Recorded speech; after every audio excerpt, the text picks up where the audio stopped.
दिल्ली के एक बंगले की कहानी, एक ऐसी खौफनाक घटना जो रोंगटे खड़े कर दे। अक्सर लोग खास मौकों जैसे शादी के लिए घर किराए पर लेते हैं, लेकिन क्या हर घर महफूज होता है? घर लेते वक्त किराया, पानी, मेंटेनेंस सब कुछ तो चेक किया जाता है ना?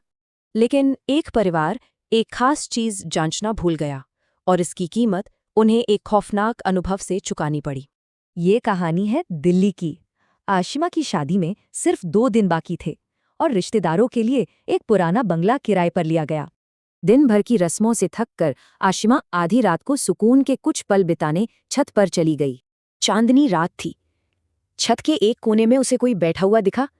ध्यान से देखा तो वो दुल्हन के लिबास में एक औरत थी। आशिमा को पहले तो कोई डर नहीं लगा। उसे लगा शायद शादी में आया कोई मेहमान होगा।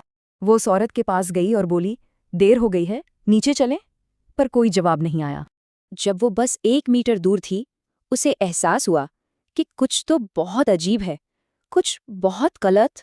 ऐसा लग रहा था मानो दुल्हन की चूड़ियों और कपड़े उसकी जली हुई खाल में पिघल गए हों, और हवा में केरोसिन में भीगे कपड़ों के जलने जैसी एक अजीब सी गंध फैल गई थी।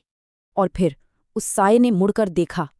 आशिमा के सामने था एक पूरा जला हुआ भयानक चेहरा।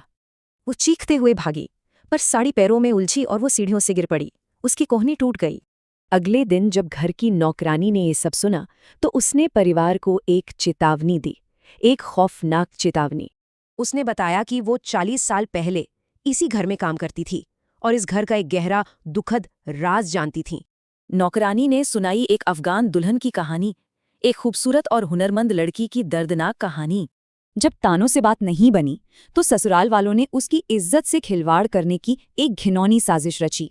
शर्मिंदा और टूटे दिल के साथ वो अपने मायके लौट आई, लेकिन अपमान के दर्द ने उसे पूरी तरह तोड़ दिया था। एक दिन उसी छत पर उसे केरोसिन का कनस्तर मिला और बस उसने एक खौफनाक फैसला ले लिया। उसने खुद पर तेल छिड़ककर आग लगा ली। उसे अस्पताल ले जाया गया, पर वो बुरी तरह झुलस चुकी थी। 40 साल पहले दुल्हन की माँ ने जो दर्द भरी आवाज सुनी थी, ठीक वही आवाज आज आशिमा ने भी सुनी थी। दुल्हन की मौत के बाद शुरू हुआ एक श्राप का सिलसिला, जिसने किसी को नहीं बख्शा। ये कहानी एक सबक सिखाती है, किसी भी जगह का सिर्फ किराया नहीं, उसका इतिहास भी जानना जरूरी है।